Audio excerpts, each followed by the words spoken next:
دعوت اسلامی کے اشاعتی ادارے مکتبۃ المدینہ کی مطبوعہ 26 صفحات پر مشتمل شیخ طریقت امیر اہل سنت دامت برکاتہم العالیہ کی مایہ ناز تالیف کفن کی واپسی صفحہ 21 پر بحوالہ الجامع الصغیر للسیوطی منقول ہے۔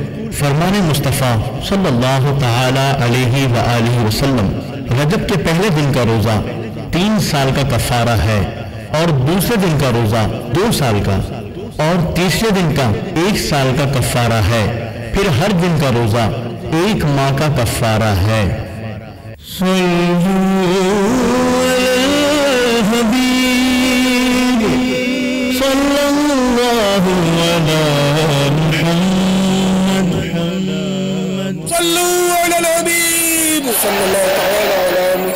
مجھے اپنی اور ساری دنیا کے لوگوں کی اصلاح کی کوشش کرنی ہے انشاءاللہ عز و جل۔